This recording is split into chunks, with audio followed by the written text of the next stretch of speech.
skema perhutanan sosial itu kan membuka ruang bagi mereka untuk dilibatkan dalam membuat perencanaan, dilibatkan dalam berdiskusi bagaimana itu hutan sendiri dimanfaatkan selain kayunya.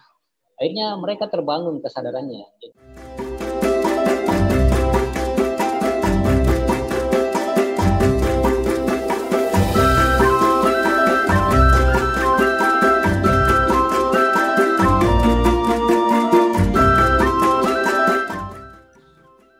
Teman-teman A33, selamat datang kembali di podcast 33 edisi kedua.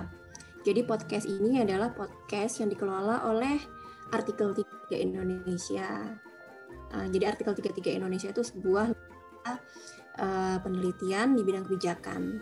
Sebelumnya perkenalkan dahulu, nama saya Agus Pratiwi. Teman A33 bisa memanggil saya Tiwi. Saya adalah Program Manager Artikel 33 Indonesia dan peneliti juga. Sebenarnya saya ingin bertanya kabar teman A33 semuanya. Apa kabar? Semoga semua teman A33 dalam keadaan sehat walafiat. Amin.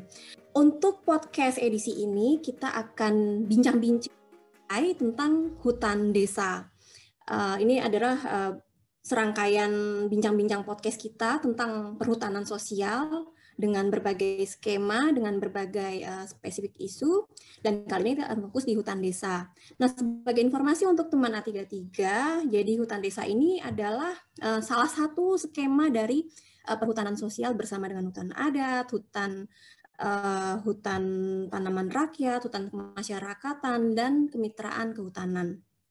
Nah, jadi perhutanan sosial sendiri ini merupakan salah satu program pemerintah yang tujuan akhirnya adalah untuk kesejahteraan masyarakat sekaligus untuk pelestarian hutan.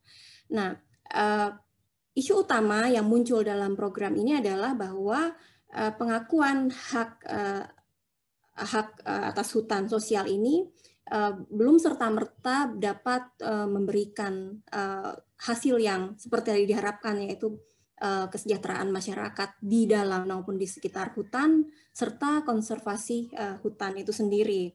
Nah, kemudian ada beberapa isu lain yang mungkin akan kita diskusikan lebih jauh terkait dengan bagaimana sih supaya skema-skema hutan sosial ini, khususnya hutan desa dalam bincang-bincang kali ini, itu bisa berjalan baik sehingga bisa membawa dampak pada pelestarian hutan maupun kesejahteraan masyarakat. Untuk bincang-bincang ini kita sudah bersama dengan beberapa teman-teman dari komunitas hutan desa komunitas hutan desa Labo dan Balang Institut. Jadi hutan desa Campaga dan hutan desa Labo ini terletak di Bantaeng, Provinsi Sulawesi Selatan, dan bisa dikatakan bahwa kedua hutan desa ini merupakan salah satu praktik baik ya dalam skema hutan desa di perhutanan sosial. Nah, kita sudah bersama beberapa narasumber, yakni dari Campaga, dari hutan desa Campaga ada Bapak Rahman. Bapak Rahman ini adalah pengelola Bumas, dan kemudian juga ada Ibu Suryani. Ibu Suryani ini adalah pengelola hutan desa Campaga. Bersama Ibu Suryani juga ada pengelola hutan desa Campaga yang lain, yaitu Bapak Kamiseng. Nah, dari hutan desa Labo juga sudah ada teman-teman dari komunitas hutan desa Labo. Ada pengelola BUMDes Labo, yakni Bang Hasri ya tadi ya. Kemudian ada juga pengelola hutan desanya, yakni Bapak Usman. Dan satu lagi ada dari Balang Institut, yakni Bang Adam, yang selama ini punya peran besar ya dalam pendampingan komunitas hutan desa Campaga dan komunitas hutan desa Labo agar dapat memanfaatkan program pemerintah terkait dengan perhutanan sosial ini. Baik, dengan tidak berlama-lama saya mungkin akan langsung memulai bincang-bincang ini ya. Yang pertama saya mungkin akan bertanya pada pengelola hutan desa ya dari Labo maupun Campaga, kepada Pak Kamiseng maupun mungkin Pak Usman, Pak Kamiseng dan Pak Usman, kenapa sih memilih skema hutan desa di antara berbagai pilihan skema hutan ya dalam perhutanan sosial? Apa yang membuat teman-teman, membuat Bapak dan Ibu ini memilih skema ini gitu? Tentu ini kan bukan pilihan yang yang secara singkat diputuskan begitu saja, tapi mungkin ada partisipasi dari masyarakat desa untuk memutuskannya. Nah, bagaimana Pak Kamiseng dan Pak Usman? Silakan. Ini Mbak, pengusulan hutan desa itu kan bukan diusulkan oleh kelompok tani hutan. Mungkin saya akan feedback sedikit membicarakan kronologis penetapan hutan desa di Lakbo itu. Itu kan di dalam kawasan hutan desa Lakbo, sebelumnya itu ada program GNRHL. Nah, GNRHL ini sendiri telah memberikan ruang kepada masyarakat yang kemudian dikelompokkan menjadi kelompok tani hutan, itu sudah ada di dalamnya. Jadi pilihan kenapa, kalau pertanyaannya kenapa memilih skema hutan desa bukan skema yang lain, saya yakin anggota kelompok ini akan kebingungan atau aku akan sedikit agak kesulitan menjawab kenapa skema itu yang dipilih. Karena mereka sudah ada dalamnya sebelum hutan ini ditetapkan menjadi, sebelum ada kebijakan yang bernama perhutanan sosial atau skema hutan desa. Nah, seperti itu, Mbak. Jadi dengan adanya skema hutan desa ini dan sudah diakui secara hukum, secara legal oleh pemerintah, apa sih yang dirasakan teman-teman di komunitas hutan desa Labo maupun hutan desa Campaga dibandingkan dengan kondisi sebelum adanya pengakuan hutan desa ini, seperti itu? Nama saya Usman dari pengelola hutan desa Labo. Begini Mbak, bedanya sebelum ada pengakuan, sekarang kan sudah adanya izin dari Kementerian Kehutanan, kita sebagai masyarakat agak bebas mengelola hutan desa. Beda sebelum adanya izin, kita kan masih takut-takut mengelola karena belum adanya izin. Begitu. Takut kenapa itu kalau saya boleh tahu? Ini kan sebelumnya belum ada izin Mbak. Jadi sekarang kan sudah ada izinnya, berarti kita agak bebas mengelola, merasa aman, begitu. Bagaimana kalau di komunitas hutan desa Campaga sendiri gitu? Bagaimana perbedaannya antara sebelum adanya pengakuan terhadap hutan desa Campaga secara legal dan dengan kondisi saat ini gitu? Baik, Assalamualaikum warahmatullahi wabarakatuh. Saya rasakan selama ini sebelum dan sesudah adanya izin dari SK atau SK Gubernur, dulu sebelum itu masyarakat takut masuk dalam hutan untuk mengelola karena belum punya SK. Nah, setelah terbit SK, masyarakat sudah bebas untuk masuk ke dalam mengelola dan mengembangkan potensi-potensi yang ada di dalam.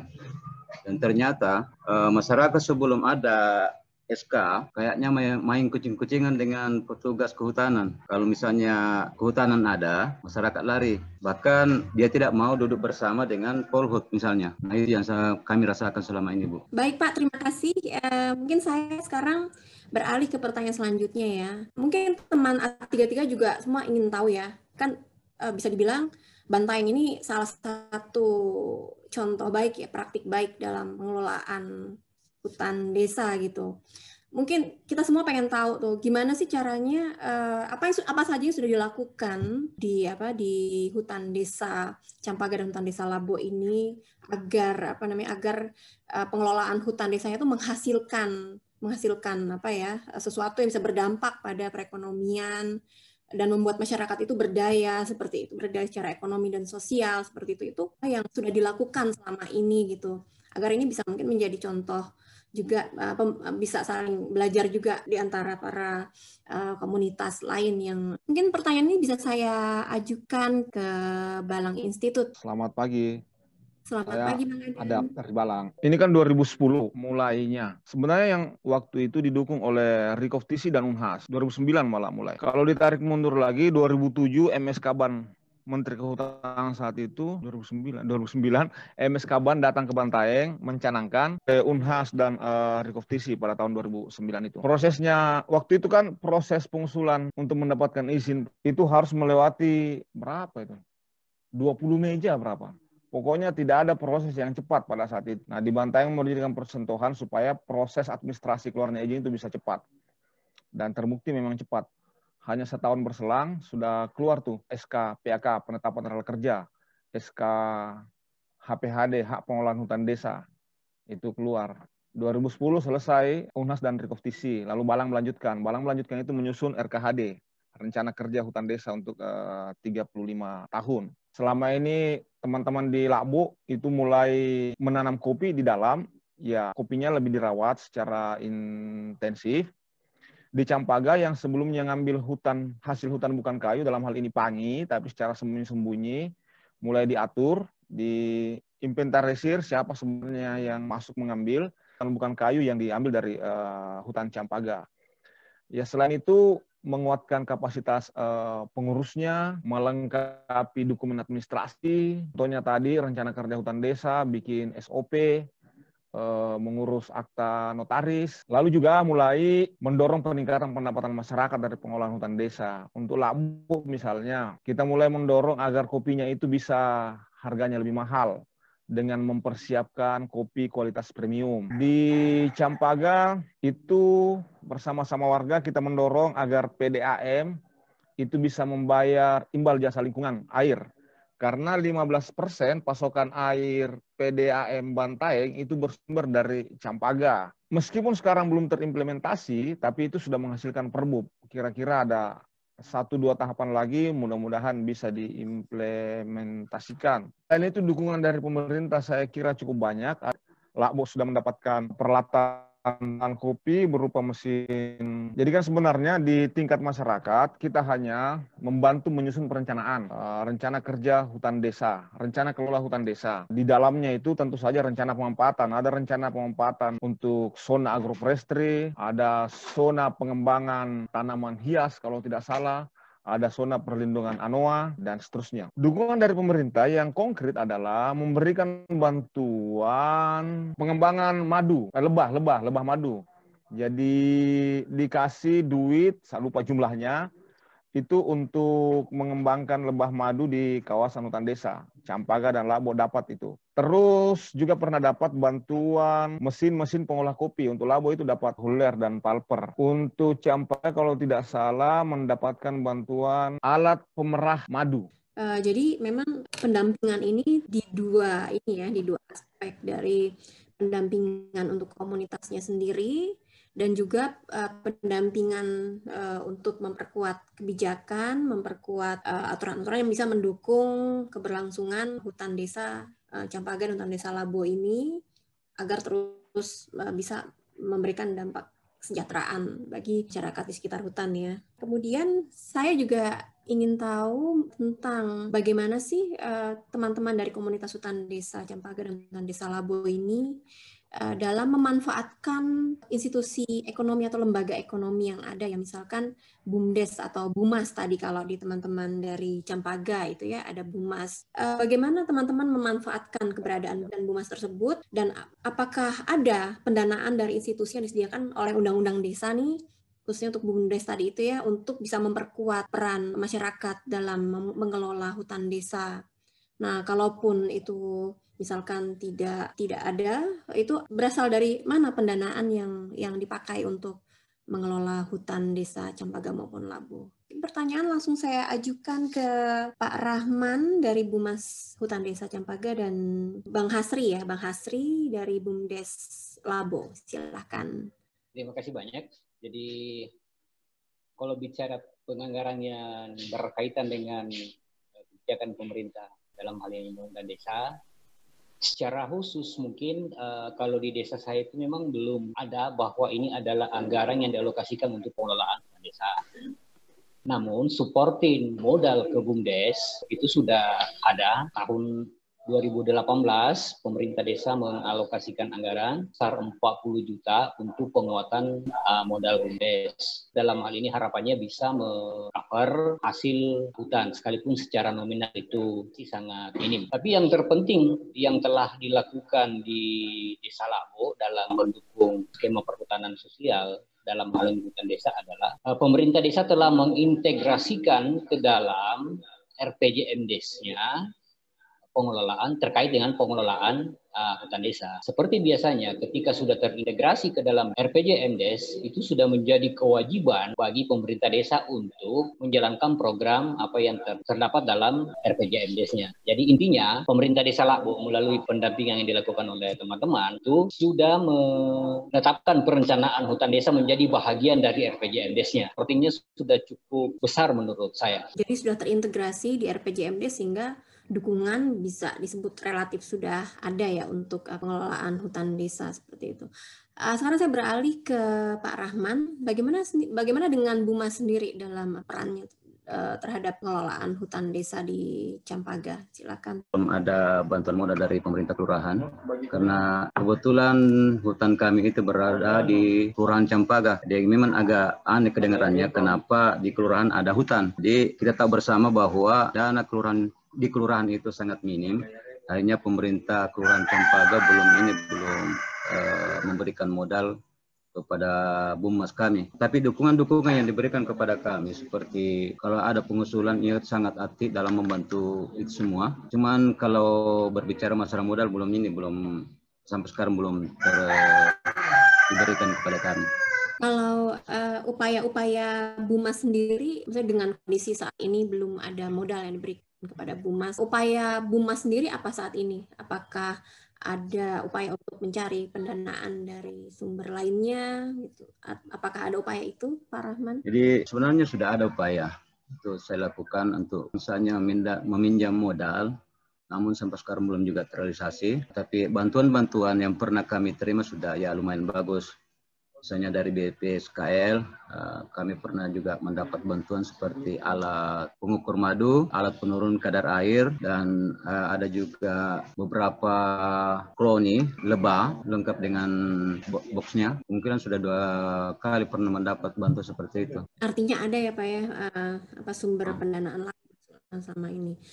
Baik, terima kasih Pak Rahman dan Bang Hasri. Mungkin saya akan kembali lagi ke pengelola hutan desa ya. Dengan skema hutan desa, kemudian muncul juga berbagai macam bantuan ya. Tadi kalau dalam hal di Desa Labo itu ada komitmen pemerintah desa untuk mengalokasikan dana desa untuk pengelolaan hutan desa, dan kalau di Campaga sendiri juga ada peran pemerintah untuk menyediakan berbagai macam peralatan yang dibutuhkan untuk pemberdayaan ekonomi. Nah, apakah upaya tersebut sudah menarik minat masyarakat di Desa Campaga maupun Desa Labo untuk ikut serta berperan dalam pengelolaan hutan gitu. Jadi secara partisipatif mengelola hutan bersama, dan kemudian mungkin gitu mengurangi juga masyarakat yang awalnya punya minat untuk keluar, untuk merantau keluar desa gitu. Ada nggak perubahan seperti itu gitu? Terima kasih Bu. Kalau mengenai masyarakat yang ingin mengelola ya semakin banyak di kelurahan kami, dan mengenai bantuan-bantuan alhamdulillah itu sudah membuahkan hasil. Pertama, bantuan yang kami terima itu mesin kemasan air bisa dikelola dari hasil hutan itu sendiri. Alhamdulillah bisa mencukupi untuk biaya hidup sehari-hari. Kalau terkait dengan perempuan, apakah adanya bantuan-bantuan tersebut juga memancing perempuan-perempuan, ibu-ibu, dan remaja-remaja perempuan di komunitas hutan desa Campaga untuk berperan dalam berbagai macam aktivitas, berbagai macam kegiatan di hutan? Misalkan tadi kegiatan dalam membudidayakan madu, kemudian membudidayakan kopi.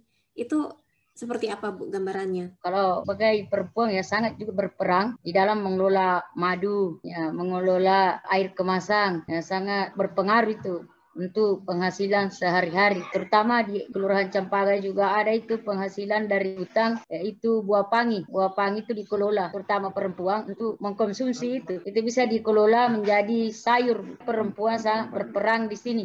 Perempuan kemudian bisa mendapatkan, jadi secara ekonomi bisa bisa mendapatkan penghasilan dari hasil buah pangi, dari air bersih yang ada di dalam hutan. Apakah di Desa Labo sendiri dengan adanya hutan desa yang kemudian dikelola dengan berbagai macam bantuan pemerintah ya, termasuk bantuan dari dana desa gitu, apakah kemudian berbagai macam kegiatan menarik minat masyarakat yang tadinya misalkan enggan untuk terlibat dalam mengerjakan berbagai macam kegiatan di hutan, kemudian jadi tertarik, apakah ada perubahan itu atau seperti apa? Mengenai bantuan-bantuan yang diberikan itu sangat membantu. Kemudian adanya program ini itu sangat mempengaruhi, terutama ya khususnya untuk petani. Itu sangat berpengaruh dan banyak yang berminat karena untuk meningkatkan penghasilan karena adanya program terbukanya pengolahan hutan desa. Bagaimana dengan perempuan di komunitas desa Labo, Bang Usman? Kalau dalam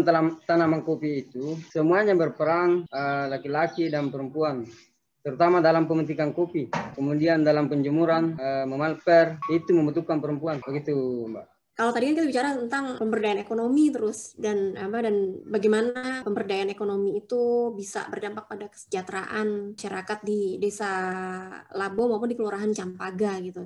Nah, kemudian ini terkait dengan minat untuk melestarikan hutan itu sendiri gitu. Bagaimana skema hutan desa ini bisa mempertahankan atau meningkatkan keinginan masyarakat untuk melestarikan hutan gitu. Kalau saya melihat dari kondisi sekarang atau awal dari sebelum punya SK, masyarakat memang sudah punya, akan tetapi setelah ada izin, masyarakat ada peningkatan untuk minat untuk melestarikan hutan. Tapi di pihak lain barangkali juga perlu memperhatikan bagaimana SDM-nya, karena saya rasa tidak katakan hutan lestari kalau masyarakat yang ada di sekitarnya tidak diberdayakan juga. Jadi alangkah lebih baiknya kalau pihak pemerintah juga memperhatikan SDM-nya. Bagaimana dengan di Labo? Sebenarnya kan di Desa Labo dulu itu ada kebiasaan masyarakat sekitar hutan itu menebang kayu dalam kawasan hutan dengan menggunakan gergaji manual yang bukan cincau ya. Itu secara sembunyi-sembunyi mereka lakukan dan kadang-kadang mereka juga berkelompok terorganisir. Tapi cukup rapi cara mereka dalam bersembunyi dari petugas perhutanan. Terus dengan skema perhutanan sosial yang di Labo kebetulan adalah hutan desa. Di awal perencanaannya itu mereka dilibatkan dalam membuat perencanaan ini hutan desa, hutan kita itu mau diapakan. Kesadaran mereka mulai terbangun bahwa sebenarnya penting kemudian bagaimana menjaga kelestarian hutan itu sendiri. Di lain sisi karena mereka punya kebun, sebagian besar masyarakat di sekitar hutan itu punya akan kopi di dalam, maka secara otomatis mereka akan menjaga. Karena kopi itu butuh naungan. Secara teori kopi hanya butuh 35% sampai 40% pencahayaan matahari. Maka secara otomatis masyarakat ini juga berusaha menjaga naungan kopi itu sendiri. Kemudian dari segi pengawasan, mereka itu saling mengawasi antara satu dengan yang lain. Yang artinya ketika ada yang melakukan penebangan, yang lain akan bicara bahwa si A melakukan penebangan. Maka terbangunlah kesadaran secara bersama-sama bahwa penting rupanya kita menjaga kelestarian hutan itu sendiri, tidak hanya melulu melihat sektor pendapatan atau ekonominya saja. Ditambah lagi dengan kegiatan teman-teman penggiat lingkungan dari beberapa program dari teman-teman Balang Institut yang seringkali menyampaikan bahwa di dalam kawasan hutan desa itu tidak hanya terdapat kopi dan kayu, akan tetapi ada satwa endemik Sulawesi yang dilindungi yang namanya atau dalam bahasa lokal Labo disebut soko, maka kemudian terbangunlah kesadaran-kesadaran itu untuk tetap melestarikan hutan. Sebelumnya ini memang ada mereka kebiasaan menebang kayu, bahkan menjual, dan belakangan mereka sudah mulai mengakui, satu-satu mereka mengakui bahwa saya pernah melakukan ini, lalu belakangan mereka sadar bahwa itu akan berdampak tidak baik bagi mereka sendiri. Jadi ternyata pelestarian hutan ini, hutan desa ini memang sudah menjadi satu kebiasaan, satu budaya yang memang sudah dimiliki oleh masyarakat hutan desa Labo maupun hutan desa Campaga seperti itu ya. Bahkan jauh sebelum adanya skema hutan desa ini, seperti itu kira-kira ya. Kalau sebelum ditetapkannya skema, sebelum ada skema hutan desa, mereka kan sering masuk merambah, kasarnya itu merambah, mereka menebang, mereka jago bersembunyi dari pihak kehutanan. Skema perhutanan sosial itu kan membuka ruang bagi mereka untuk dilibatkan dalam membuat perencanaan, dilibatkan dalam berdiskusi bagaimana itu hutan sendiri dimanfaatkan selain kayunya, Akhirnya mereka terbangun kesadarannya. Jadi sekian puluh persen kesadaran masyarakat terbangun bagaimana melestarikan hutan itu terbangun ketika adanya skema perhutanan sosial ini yang kami rasakan di Labuan. Oke, artinya adanya skema hutan desa ini justru memperkuat pelestarian hutan tersebut. Pelestarian hutan. Nah, tadi kita sudah mendengar banyak banget cerita-cerita menarik ya, praktik-praktik baik di hutan desa Labo dan Capaga, baik dalam hal pemberdayaan ekonomi untuk masyarakat di sekitar dan di dalam hutan desa, dan juga bagaimana minat masyarakat itu begitu besar untuk melestarikan hutan, terutama setelah adanya penetapan sebagai hutan desa di Campaga maupun di Labo. Nah, bagaimana pandangan Balang Institut sendiri nih sebagai pendamping selama ini, sebagai pendamping komunitas hutan desa di Bantaeng ini terhadap dampak dari Undang-Undang Ciptaker itu terhadap hutan desa, baik dalam hal pelestarian maupun dalam hal pemberdayaan ekonomi masyarakat, hutan sebagai sumber utama ekonomi masyarakat gitu. Itu seperti apa pandangan Bang? Sebenarnya saya kurang tangkap secara utuh, tapi gini Mbak, yang pertama penting diperhatikan adalah masyarakat di sekitar hutan itu sebenarnya belum pernah mendapat perhatian yang serius dari pemerintah. Sekian tahun mereka berada di dalam hutan dan di sekitar hutan, beraktivitas secara ilegal, menjadi bulan-bulanan penegak hukum. 2010 sampai 2012, Balang itu malah sibuk mengadvokasi warga yang ditangkap. Karena kebunnya dicaplok oleh negara menjadi kawasan hutan negara. Jadi lebih duluan mereka berkebun di situ. Pencaplokannya itu terjadi pada tahun-tahun 80-an awal. Lewat skema Tata Guna Hutan Kesepakatan, TGHK. Kita lengkap kok dokumennya, bagaimana itu terjadi. Dan kemudian secara fisik di lapangan itu adalah mudah untuk melihat mana hutan yang sebenarnya dulunya adalah kebun, dan mana hutan yang memang hutan alam sejak lama. Lihat saja jenis tanamannya.